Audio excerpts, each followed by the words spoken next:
Então, a aula de hoje é sobre meta-análise. Quem está apresentando sou eu, sou médica intensivista e sou pós-doc fellow aqui no Monte Sinai, em Nova York, que vocês já estão cansados de saber.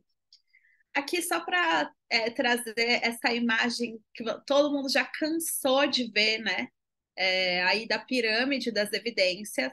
Então, hoje eu estou trazendo aqui um pouquinho de meta-análise e um pouquinho de revisão sistemática, porque já que a gente tem aqui a pirâmide de evidência, entendendo como essa evidência, o creme de la creme aí da metodologia e da pesquisa clínica, do que a gente vai trazer para o nosso dia a dia, então resolvi mostrar um pouquinho para vocês. O trabalho hoje é esse trabalho meu que acabou de sair, tem 2 meses no Journal of Critical Care. É, eu elaborei esse trabalho aqui com as meninas, a Luana foi a primeira autora, o Gobato também entrou aqui no meio, e essa chefe aqui, que foi a sênior junto comigo, foi a doutora Sherry, aqui da NIU. Então, a ideia foi publicada no Journal of Critical Care, e a ideia dessa meta-análise, né, foi a gente avaliar aquilo que a gente trouxe, que viu muito durante o Covid, que foi o quê, gente? O povo usando heparina numa dose quebrada, heparina em bomba, heparina meia dose, né, do que a dose do que a dose full nos pacientes. Então, assim, a gente via muito paciente que não ficava nem com a dose full, aí ficava com aquela meia dose que o pessoal fazia 0,5 miligrama quilo para o paciente, e a gente comparou essa ideia, né, do que estava sendo feito de heparina, dose full, meia dose, comparado com a dose profilática, que era o cuidado padrão até chegar a COVID, né? Então, aqui, antes da gente começar, eu vou falar para vocês assim, o que é meta-análise. Como eu falei, a gente teve essa dúvida no grupo, né? Como era a meta-análise, qual era a diferença com revisão sistemática. A meta-análise, essa aqui é a definição, é uma síntese quantitativa de resultados de estudos similares entre si. Falando assim, fica uma coisa meio, né? Fica muito solta. Aqui, por exemplo, a gente vai observar, ó, que ele está olhando aqui estão os estudos, aqui do lado esquerdo da tabela. Essa é a Forest Plot. A Forest Plot sempre vai ser ali a representação gráfica da meta-análise, que a gente vai ver aqui, ó. Vou falar mais de Forest Plot com você. Mas a ideia da meta-análise é principalmente a gente pegar estudos que têm comparações e populações ali parecidas, para eu conseguir ter um número maior de pessoas para fazer essa análise. Então, em vez de eu ter um estudo que eu teria 200 pessoas, eu vou ter um estudo juntando aqui a meta-análise, por exemplo, aqui a nossa, 6 estudos. Você acaba tendo um estudo que tem um poder maior. Por quê? Porque ele está avaliando 2.900 pacientes em vez de avaliar só 200. Essa é a ideia principal da meta-análise. Por que que ela é uma síntese quantitativa e não uma síntese qualitativa, por exemplo? Porque uma síntese qualitativa, ela seria uma revisão, é, ela seria uma revisão. Então, por que isso? Porque aqui dentro da meta-análise você vai colocar todos os estudos que estiverem dentro das palavras-chave que você colocou e dentro do que você delimitou. Então, você vai fazer, por exemplo, aqui a nossa eram só estudos, ensaios clínicos randomizados. Eu não posso escolher, aqui não é uma revisão narrativa. Por quê? Porque eu não estou fazendo essa coleta dos números dos estudos que eu gosto mais. A meta-análise ela vai usar todos os estudos que entrarem de acordo com a estratégia de busca adequada que eu utilizar ali no meu banco de dados. Então, isso é uma coisa muito importante, porque qual a diferença? A revisão narrativa ela é diferente também da revisão sistemática, né? A revisão narrativa, essa é a diferença de uma para outra. Ela está fazendo uma síntese qualitativa, você escolhe ao gosto do freguês. Eu, por exemplo, participei de uma revisão narrativa que está publicando agora nessa edição, edição 51 da Critical Care Medicine, sobre fluido. E ali só entraram os estudos que a gente quis. Então, o que que acontece quando você faz uma revisão narrativa? Ela fica com muito viés de seleção e muito tendenciosa à opinião do autor. E quando isso acontece, a hora que você pega esse paper, mesmo sendo uma revisão, né, tá ali, você vai falar, ai, nossa, que máximo, você corre o risco de estar adotando a ideia daquele autor para você. E, na verdade, é uma opinião daquela pessoa. Ela não fez a síntese fiel do que tem na literatura e trouxe um resultado para você, que é o que acontece na meta-análise, certo? Então, sempre que eu estiver falando de meta-análise e revisão sistemática, eu vou estar falando disso aqui: síntese quantitativa de resultados de estudos similares entre si.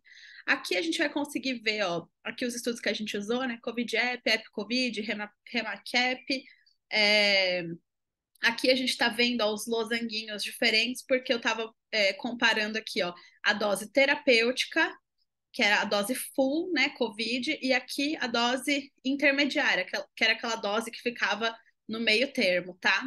E aí aqui a gente usava a dose profilática, que era o standard care, no comparativo com esses dois diferentes. Então, esse era o nosso objetivo, aqui de um lado um, aqui do lado outro, e aqui, vou falar mais da Forest Plot para você, a gente fez aqui ó, o risco fixado, né? E aqui a gente percebe a gente consegue ver que ele não tem diferença aqui nos estudos, pelo que ele mostra, certo? Que era o que a gente estava procurando primariamente, uma Forest Plot procurando aí a mortalidade, né, pela comparação desses estudos, e a gente percebe aqui só de olhar o gráfico que encostou aqui, né, encostou na linha de base, a gente percebe que ele não tem diferença, mas vou falar mais isso com vocês. Como eu vou avaliar se essa meta-análise, gente, ela é uma meta-análise de qualidade? A primeira coisa é como essa revisão ela foi conduzida. Então, a primeira coisa, os estudos que você colocou, como você colocou isso? Ah, você vai usar todos os estudos que aparecerem? Isso é uma coisa que a gente já falou, né? Não adianta você fazer uma meta-análise, essa meta-análise for uma meta-análise de ensaios observacionais pequenos, cheios de vieses, porque mesmo você fazendo a junção ali matemática do que você está vendo, ela não vai ter qualidade, porque o estudo de base já não é qualidade. É aquilo que a gente sempre fala. Se você fizer uma torta de maçã podre, ela vai ser uma torta, ela tá bonitona, mas ela ainda vai estar podre por dentro. Então, esse conceito é o mesmo conceito para a gente levar para a meta-análise. Por isso, a escolha minha aqui nesse caso foi da gente usar só RCT. Outra coisa é a database, né? Como você vai procurar? Aqui a gente procurou em três: PubMed, Cochrane e Embase. Outra coisa é se a meta-análise foi registrada direitinha. E você consegue olhar isso. Você vai lá, procura o registro, tá tudo direitinho no Prospero, pronto, você pode seguir. Isso tá te falando, olhar esse tipo de coisa, e isso vem escrito ali no abstract da meta, tá te falando a respeito do rigor metodológico. E o rigor metodológico ele deve ser seguido. Você não pode pegar e falar, ah, nossa, deixa eu publicar aqui essa meta-análise, não registrou, não fez nada, porque isso você vai ter mais problema com o seu resultado e na hora de publicar, né? Porque fica muito mais difícil publicar um trabalho. Por exemplo, você foi lá e procurou, sei lá, só no PubMed, não olhou em lugar mais nenhum. Você está diminuindo as suas chances do seu trabalho realmente tá abraçando tudo disponível na literatura, todos os melhores dados para que você consiga fazer essa meta-análise. Então, aqui, o que eu falei também sobre você ter mais poder com a meta, por isso ela fica ali em cima, né, no triângulo da metodologia, ali da hierarquia, da hierarquia de estudos, porque a gente poderia ter um trabalho com 200 pacientes, a gente usa o quê? 6 trabalhos, e a gente acaba tendo 2.130 pacientes. Isso é bastante, gente. Tem trabalho que a gente faz, trabalhozinho pequeno, que a gente usa até para o nosso dia a dia, e que o trabalho tem 150 pacientes. Então, olha aqui o poder da meta. Está olhando 2.000 pacientes, certo?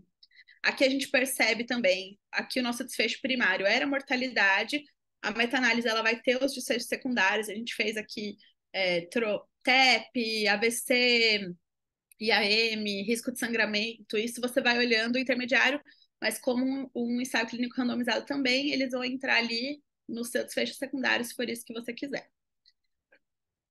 Aqui, então, a pergunta que fizeram essa semana. Revisão sistemática é igual a meta-análise? O que é a meta-análise, gente? Ela, na verdade, o método estatístico da análise de evidência que a gente reuniu sistematicamente. Então, para você fazer uma meta-análise, você tem que fazer uma revisão sistemática. Você vai fazer a revisão sistemática. A meta-análise significa o resultado matemático, o método estatístico de tudo que você achou ali. Por isso que eu falo para vocês, né, a diferença entre revisão narrativa e revisão sistemática. Aqui, ó, a revisão sistemática ela vai ter aqui essa definição. Um estudo secundário com o objetivo de reunir estudos semelhantes, mesma coisa da meta-análise, né, porque a meta-análise é ali, é a matemática dela, avaliando criticamente a metodologia e reunindo numa análise estatística a meta-análise, quando isso é possível. Então, olha que bonito isso. Toda meta-análise tem uma revisão sistemática? Sim. Toda revisão sistemática tem meta-análise? Não, não necessariamente. Mas uma revisão sistemática sem meta-análise, ela fica mais pobre para publicar, né? Então, isso é uma coisa que a gente tem que pensar e para você ter esse resultado ali mais palpável. A diferença principal da revisão sistemática para narrativa tem várias, eu trouxe aqui as principais. A principal é aqui, que é a síntese quantitativa. Então, vocês sempre vão pensar isso. Aqui, o cara colocou ali as palavras-chave, o que sair e os critérios, né, que vão ser adotados para responder a pergunta, que aqui também vai ser uma pergunta mais específica. Esses estudos vão entrar. Ninguém vai coletar os estudos. Pensem que a revisão narrativa, você resolve escrever sobre um tema, né? Aí você vai lá, escreve, coloca as evidências que você gosta, meio. Você escreve um textão que você goste, com coisas que você tem na cabeça, e vai lá colocando as evidências, anexando aquilo para dar veracidade ao que você está falando. Mas você não tem necessidade nenhuma de colocar ali tudo que tem na literatura sobre aquele assunto. Então, é isso daqui que faz a diferença. A revisão sistemática é muito mais confiável porque ela vai incluir todos os artigos que estão preenchendo os critérios pré-estabelecidos. E a meta-análise vai ser o quê? Essa belezinha aqui. Quando a gente olhar aqui a forest plot, que é o gráfico da meta-análise, a gente vai olhar essa aqui, o losango é a representação gráfica da meta. Antes de mais nada, que a gente vai olhar aqui, né? Então, a primeira coisa, essa aqui é a linha da escalada estatística. Então, aqui a gente vai ver sempre aqui lado A, lado B, né? Como ele vai estar mais para um lado ou mais para o outro. Então, aqui a gente tinha aqui mais a favor dessa dose, ou a dose full ou a dose média, ou aqui a dose padrão, que era o que a gente estava fazendo, seria aqui o lado B. Aqui esse número da meta-análise, a hora que a gente olhar, né, aqui na linha de base, sempre vai ser 1 ou 0, e isso vai ter, se esse efeito vai ser fixo, aleatório, se eu estou comparando duas pessoas diferentes, então se eu estou comparando dois grupos comparativos semelhantes, aqui vai ser 0. Aqui, como a gente usou o risk ratio com a dose de efeito fixo, esse valor vai ser 1, mas sempre vai ser ou 0 ou 1. Aqui vai fazer pouca diferença na hora de você analisar o gráfico, porque, na verdade, o que encosta na linha não vai ter significância estatística. Então, a gente vai sempre olhar isso. Aqui em cima, na parte de cima, você sempre vai ver o nome da estimativa e aqui se o efeito é fixo ou se o efeito é aleatório, certo? Nas aulas aqui dentro do curso sobre estatística e sobre meta-análise, a gente vai falar mais sobre isso também. Cada uma dessas linhas, então aqui, ó, eu tirei ela do contexto, mas só para vocês verem. Peraí, ih, gente, tá dando o contrário, desculpa. Aqui, ó, eu tirei a forest plot mais para a gente trazer. Vocês vão conseguir perceber que cada linha dessa, ela tá me falando sobre um estudo, certo? Então é isso que vai significar. Então, quando eu olho isso daqui, eu estou olhando, cada linha está representando o estudo, essa linha aqui está representando o intervalo de confiança. Então, isso é uma coisa também que eu tenho que olhar. Quanto maior a linha, menor o número de pacientes que tem nesse estudo, e quanto menor a linha, Essa aqui, por exemplo, o que está menor é o contrário, maior o número de pacientes. Quando eu vejo aqui, ó, o subtotal com intervalo de confiança e esse pretinho mais escuro, é exatamente o resultado estatístico da meta-análise. Por isso que a gente sempre, aqui nessa situação, a gente está vendo três losangos, né? Porque aqui significa que esse cálculo, para juntar tudo e soltar esse resultado, que junta todos os estudos e todos os pacientes, ele foi feito 3 vezes. Mas geralmente você vai olhar, ele vai ter ali todos os estudos e vai ter um losango só. Essa é a diferença para esse aqui que a gente fez, porque a gente estava avaliando braços diferentes, então só para vocês saberem. Aqui trazendo, então, esse quadradinho, quando a gente olhar, né, cada pontinho dele, ele está me falando um pouco da estimativa do efeito, então eu vou procurar, sempre que eu olho esse quadradinho, é isso que significa. A linha, como eu falei, é o intervalo de confiança, e eu vou sempre olhar isso, quanto é menor aqui a linha, maior o número de pacientes, ela é sempre inversa. E o losango, que é o resultado da meta-análise. E aqui, o que vai significar, né? Quando você fala, ai, tocou, não tocou, aqui eu gosto até de fazer uma alusão.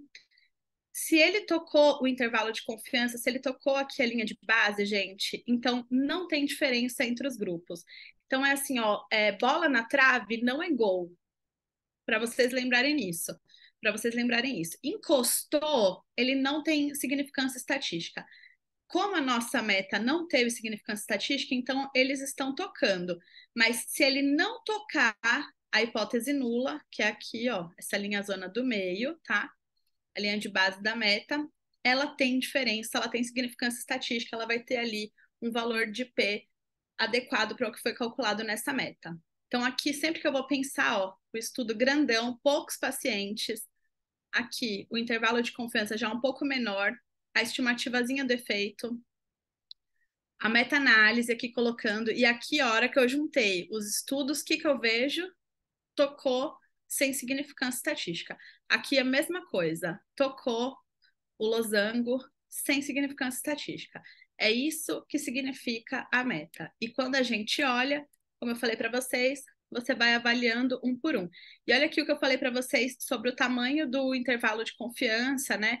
E sobre o número de pacientes e de eventos. Olha aqui o tanto, aqui esse primeiro, né? 119 para um, 226 para outro.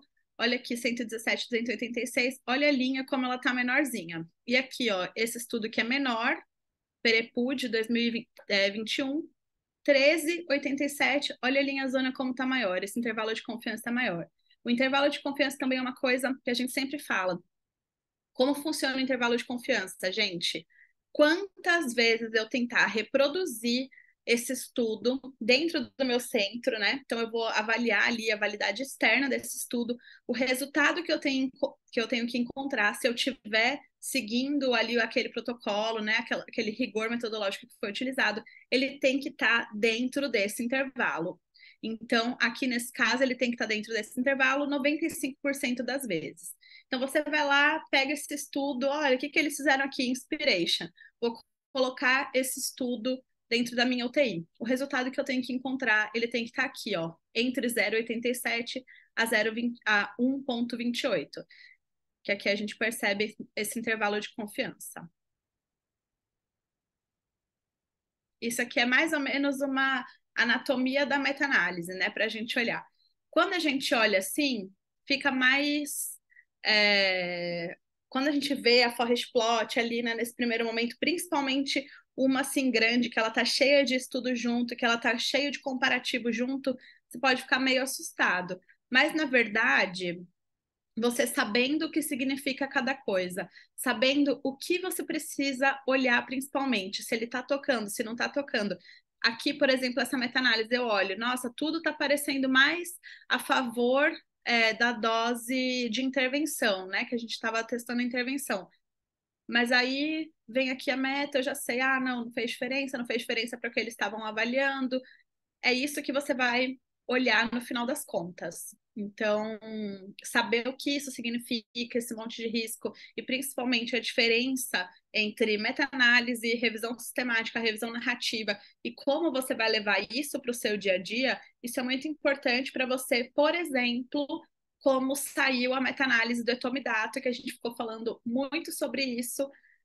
E, na verdade, a meta-análise do Etomidato, ela não foi tão bem feita para a gente mudar a nossa prática no dia a dia. E para isso você precisa avaliar, né? Avaliar como foi feito, o rigor metodológico, o cálculo, se o cálculo foi adequado para o que eles estavam procurando, os estudos que foram incluídos dentro daquela meta-análise, se a pergunta estava adequada para o desfecho que eles estavam colocando, porque senão não, é como eu falei, você não pode pegar aqui igual o guideline, né, que a galera fala.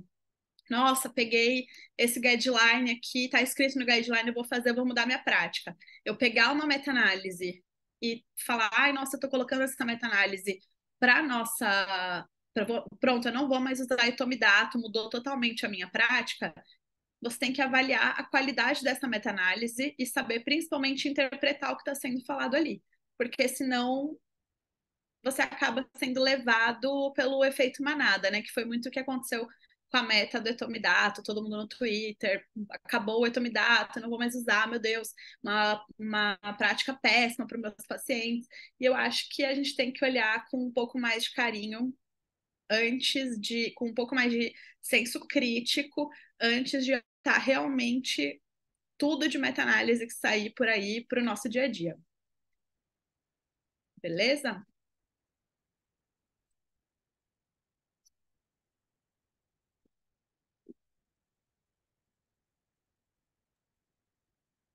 E aí, heparina para Covid, sim ou não? Só profilática. Mas 60, 40? Brincando. Profilática mesmo. 60 já entrava ali na dose intermediária, então a gente não percebeu. Na verdade, né, num dos desfechos secundários, a gente percebe sim. Esse paciente faz menos trombo, mas ele aumenta o risco de sangramento. Como isso não tem impacto na mortalidade, nem para mais nem para menos, a conclusão é que você não deveria fazer, né? Porque você está fazendo isso para trombo, mas a gente não vê um aumento de incidência de AM nem de AVC nos pacientes que não usaram. Uhum. Então, que seriam aí os eventos maiores, né? Tanto os eventos maiores não apareceram, mas o sangramento médio ele apareceu no paciente que estava usando a heparina full.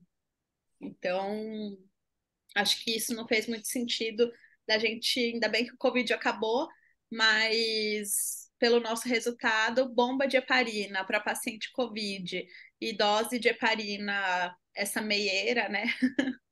Tipo, sei lá, 40 de 12 em 12, que era também, né, esse tipo de dose 0,5, acho que ele também não deve ser trazido para nossa prática do dia a dia, porque não foi o que a gente encontrou, né? Mas é Perfeito. como eu falei, foi muito legal ter feito essa meta. No dia seguinte que ela saiu, saiu um editorial a respeito dela, comentando. Então, a gente amou que saiu o editorial, porque mostra que foi uma meta séria. Então, como eu falei, que a gente tem que avaliar, né? Antes disso, que ter feito o registro direitinho, escolhido as palavras-chave adequadas, a pergunta, como a gente ia fazer isso, o banco de dados, então a gente utilizou 3 bancos de dados, a gente conseguiu os dados legaisinhos com os autores também, isso é uma coisa importante para salientar da meta. Então, acho que é muito legal avaliar isso, porque senão você pega, como eu dei o outro exemplo, né, da meta do etomidato até. Beleza, mas assim, que estudo eles estão usando? Como que foi essa análise estatística? Ela foi adequada? Realmente vai mudar a nossa prática? E acho que não, né? É. Antes da gente passar Eu, para os detalhes, posso fazer um comentário, Nando, rapidinho? oh, com certeza. Eu só acho assim que, vendo, né, a apresentação da Marcela, eu acho que um conceito tem que ficar bem claro para o pessoal aqui de forma geral, antes de entrar durante o curso na parte mais funda do que é a revisão sistemática e meta-análise, é que tirar aquela ideia das pessoas de que, estou lendo o que é uma revisão sistemática e meta-análise, aqui está a resposta a todas as minhas perguntas e aqui está a melhor coisa que pode acontecer no mundo, né? Porque a gente sabe que tem muitas pessoas que simplificam a ideia da medicina baseada em evidência na ideia da pirâmide. Então, o que está no topo, está no topo, o que está embaixo, está embaixo. Se a revisão sistemática e meta-análise é bom. No Covid, pô, o Covid para mim foi o melhor estudo de caso de como a gente não sabe nada de medicina baseada em evidência, no grande parte, a maioria das pessoas trabalham com isso. Que a ideia é assim, saiu uma revisão sistemática e meta-análise prova que isso e aquilo, e as pessoas têm que entender uma coisa, ela é muito boa quando feita de forma correta e quando, principalmente, incluindo dados bons. Existe um conceito chamado do garbage in, garbage out, que é se você colocar lixo, vai sair lixo. Eu posso dar uma meta-análise aqui hoje mostrando alguma coisa e só ter isso tudo lixo, e o resultado dessa meta-análise vai ser lixo também. Não é porque ela chama revisão sistemática, ela chama meta-análise, que agora esses estudos que eram ruins, quando combinados, viraram uma coisa que vai responder a todas as questões. Não, a revisão sistemática e meta-análise ela vai ser o topo quando ela incluir estudos que são realmente bons e que conseguem, dessa forma, quando agrupados, dar para a gente mais poder para chegar à conclusão de alguma coisa. Agora, se eu incluir um monte de lixo dentro da meta-análise, o que vai sair é lixo. E a meta-análise não vai ter impacto nenhum, vai continuar sendo um estudo sem impacto. Porque, então, as pessoas têm que ter esse conceito. Não se deixem seduzir pelo nome. É isso, então é isso, acabou. Não, leia. Os estudos que foram incluídos são ruins. Se foram ruins, o resultado vai ser ruim. Não tem jeito. Mesmo que chame revisão sistemática e meta-análise. Isso é uma coisa muito, muito importante. E eu gostei também de salientar para a galera a diferença entre revisão sistemática e narrativa, porque eu acho que às vezes a galera não sabe como é feita uma revisão narrativa, que é literalmente um texto escrito ao gosto do freguês, né? E aí você, nossa, saiu essa revisão aqui incrível, tal, tô lendo tudo, você fala, cara, mas aquilo ali é a opinião de um cara. Tipo, uma revisão, né, que eu tô envolvida agora, o autor, o senior, né, ele gosta muito de albumina. Então o texto é para falar meio a favor assim de algumas coisas de albumina. E aí ele puxa um artigo tal de 98 para tipo embasar aquilo que ele está falando e assim, eu estou vendo na prática uma revisão narrativa ser feita assim, porque ela já veio da revista pra gente com o pedido. Então, a gente recebe, olha, ele recebeu, né? Você vai fazer sobre isso, tá bom. E aí a pessoa acaba escrevendo um tema que ela gosta. Eu mesma, Marcela, que estou escrevendo, eu não concordo tanto, gente. Estou falando a real aqui para vocês, abrindo o coração. Eu falo, ai, não concordo tanto dessa parte da albumina, de ficar dando uma maquiada fisiológica aqui, como ele está escrevendo. Eu, na verdade, estou escrevendo com ele, mas é isso é revisão narrativa, é isso mesmo. Ela tá dando ali a opinião do cara, porque ele pega os estudos que ele quer, que ele coloca ali qualitativamente e pode tirar, não citar outros que ele acha que não vão corroborar com o assunto dele. E tem isso, né, Marcela? As pessoas têm que entender que às vezes algumas pessoas podem achar assim, mas então existe uma má fé científica, alguma coisa. Não, a revisão narrativa é exatamente isso. Normalmente, quando você é convidado para fazer uma revisão, é porque a pessoa quer saber a sua opinião sobre um tema. Se ela quiser saber qual é a evidência, ela faria uma revisão sistemática. Então, quando eu recebo um convite para escrever sobre um tema, eu tento ser o mais neutro possível e imparcial. Mas a revisão, ela é. A primeira coisa, dificilmente você vai escrever dificilmente não, você nunca vai escrever uma revisão, submeter a um jornal, ela vai ser publicada, um jornal bom. Uhum. O que vai acontecer é que o editor vai entrar em contato com você pedindo para você escrever uma revisão sobre um tópico que já está definido. Então, eles têm interesse em saber qual é a sua visão sobre aquele tópico. Então, óbvio, você vai tentar embasar, vai colocar as evidências, mas, de novo, o interessante da revisão é saber a sua opinião. Somente quando é um assunto, como que a Marcela colocou, mais complexo. Albumina, tem alguma coisa aqui, tem uma coisa ali, dá para o cara falar, não, mas eu acredito mais nisso do que naquilo. A revisão narrativa ele quer isso. Então, se você também não coloca isso, perde até o sentido dela. O que a gente tem que saber, as pessoas que leem têm que saber que é assim que funciona. Isso é coisa importante. Não, Não, as de novo, que nem o duas Covid. sessões. Não, uma revisão que saiu no maior jornal americano, que é não sei o que, aí por lá, o cara escrevendo um monte de coisa que ele acha sobre drogas diferentes, e todo mundo achando que isso é verdade. Não, é verdade isso. As duas revisões que eu participei, elas já vieram, tipo, essa que vai publicar agora no Critical Care Medicine, que quem recebeu ela, o convite, foi o Sheldon, da PVC, né, lá do Canadá, e já veio pronta, o pedido já definição, Concise Definitive Review da Critical Care Medicine, o tema é esse, o autor é o Sheldon, é assim que funciona. Então, você entra sabendo e ele já dá os tópicos. Ele fala, Marcelo, eu quero assim, assim, assim. para ser escrito, já tem todo o roteiro, já tem os papers de referência que ele quer que entre, já tem as figuras como ele quer que sejam feitas. Essa foi a minha experiência agora com uma revisão narrativa. E agora essa outra é a mesma situação, só que mudou o autor, mas é a mesma coisa, já chega pronta para você. O cara ele não está fazendo uma pergunta. Então, o rigor metodológico não existe, porque não é como isso que a gente colocou na revisão sistemática, né? Que você vai, entra ali na Embase, no PubMed, na Cochrane, procura, tem as suas palavras-chave. Você vai depois fazer essa descrição de quais foram as palavras-chave, como foi a sua procura na sua meta. Você vai registrar ela, tudo direitinho antes de começar. Então, isso te dá uma imparcialidade, é um risco de viés muito menor do que você ir lá e só escrever um texto, tipo um capítulo de livro, né? Eu vi que alguém escreveu aqui, mas é isso mesmo, tipo um capítulo de livro. E a parte estatística da meta-análise, para quem estava aí até me perguntando isso, na verdade você faz a junção matemática do resultado que você tem ali. A gente pede os dados que a gente quer que não encontra nos papers para os autores, eles mandam, a gente pode usar o R mesmo, e aí faz a análise ali estatística e o resultado, ó, aparece como uma mágica, mas mentira, é uma mágica que leva um tempinho. Mas é isso, é só você usar os dados, só que você vai juntar os dados de todos. Outra coisa importante é a gente entender que ali você está colocando os estudos que eles são bem parecidos, gente. Não adianta você misturar. Eu fiz agora uma. Eu sou do board do Journal of Critical Care, né? Então eu recebo também algumas coisinhas para revisar. E eu acabei de receber uma meta-análise que eu virei a minha resposta como revisora. Eu falei pro cara, foi legal, tal. E eu reviso exatamente meta-análise e revisão no journal. Esse ficou o meu ali, o que vem para eu revisar. E uma coisa que eu falei pro cara foi agora, eu falei, cara, a ideia tá super legal, até o paper foi publicado que eu vi agora esse mês. Mas eu falei, pô, você tá misturando maçã com laranja com uva, tá muito confuso.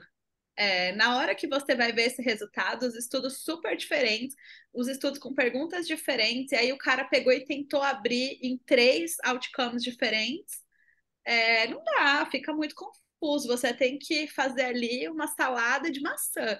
Faz maçã com uva com laranja, não dá. A ideia principal também da meta-análise, da revisão, é que você faça a pergunta e use os estudos que eles são parecidos entre si. Eles têm que ter uma pergunta parecida, eles têm que ter um grupo de pacientes ali parecidos. Você vai usar ali um estudo paciente com um com choque séptico, com outro pós-operatório de cirurgia cardíaca, tá misturando uva com laranja. Então, assim, fica confuso, gente. Pô, show de bola, alto Deixa eu nível. ver. Eu acho que a gente também não pode demonizar totalmente as revisões narrativas, né? Na hora em que a gente vai ter um contato, um primeiro contato com o tema, né? E aqui tem aluno, tem residente, revisão narrativa tem um papel, né? Para a gente ver um tema amplo. A revisão sistemática, ela vai servir para uma pergunta específica, né? Então, a Marcela testou aí, será que heparina, né, a dose de heparina está associada com mortalidade, muda a mortalidade em COVID? Beleza. Mas se você quiser ler, por exemplo, sobre COVID no geral, né, você, sei lá, está tendo primeiro contato, você pisou na Terra, você estava em Marte, pisou na Terra agora e quer ter o primeiro contato com o que é COVID, você lê uma revisão narrativa, um texto, né, um capítulo do Up to Date é excelente, tá? A gente tem que tomar cuidado só com as perguntas específicas. Então, por exemplo, você quer revisar alguma coisa de diabetes, por exemplo. Eu fiz clínica médica tem muitos anos já. E comecei a ver pacientes com umas drogas que eu não conhecia. Eu fui ver no UpToDate o que elas faziam, assim, o que tinha de estudo delas, tal. Eu não tinha nada, não tinha uma pergunta, não precisava fazer uma revisão sistemática assim. Será que a droga tal, comparada com a metformina, reduz a hemoglobina glicada em X tempo? Eu não estava interessado em fazer isso, né? Então, assim, serve para um primeiro contato, porque senão vocês vão ficar malucos. Se cada tema que vocês resolverem estudar, vocês forem fazer uma pergunta específica, não vai ter revisão sistemática que dê conta, né? Os alunos sabem disso, né? Que eu mando artigo todo dia no grupo do Stat. E eu mando muitas revisões narrativas, muitas revisões curtas, de 2, 3 páginas, abordando um tema específico. É o que eu mais gosto de ler, porque traz a opinião do autor, que normalmente é uma pessoa mais experiente do que eu sobre o tema. Então, além de elencar os principais artigos sobre aquele tema, ele já vem filtrado com a opinião de alguém que tem mais experiência no assunto do que eu. Então, hoje, por exemplo, eu mandei uma pequena revisão narrativa discutindo o papel da dexmedetomidina enquanto sedativo, mostrando que ela está associada a aumento de mortalidade em alguns casos mais recentes e justamente discutindo isso, entendeu? Então, foi bem interessante essa coisa. E os alunos sabem disso, você vai perceber que o que eu mais gosto de ler é a revisão narrativa curta, porque é rápido, é objetivo, traz bastante informação e ainda vem com um pouquinho da opinião do autor ali, que é interessante você ver. É, Fala um mas pouco sobre eu o curso aí, gostei. Marcelo. Vou falar, eu vou só fechar aqui. Eu gostei disso que você falou, Goba, porque nessa experiência que eu tive mesmo com o Sheldon, agora dessa revisão de fluido, e ele sabe absolutamente tudo de retorno venoso, PVC, fluido, etc. O cara já tem o que vai ser escrito inteirinho na cabeça dele. Ele só Exato. precisa mesmo de alguém para sentar para fazer. Porque é isso, já é um cara que manja muito do tema. Então, assim, o editor foi pensar, pensou nele, óbvio. Deu lá, o cara já fala, ó, vai entrar isso e aquilo, já com tudo na cabeça, tudo super bem feito. Então, eu acho que é realmente isso. Assim, eu gosto também de ler revisão, porque principalmente dos autores que eu gosto mais, né? Que aí eu já fico ali mais de olho com os favoritos. Então, acho que é uma coisa boa. Mas é isso. Falar um pouco aqui do curso para vocês. Então, hoje a gente está encerrando, né, nossa última aula ao vivo.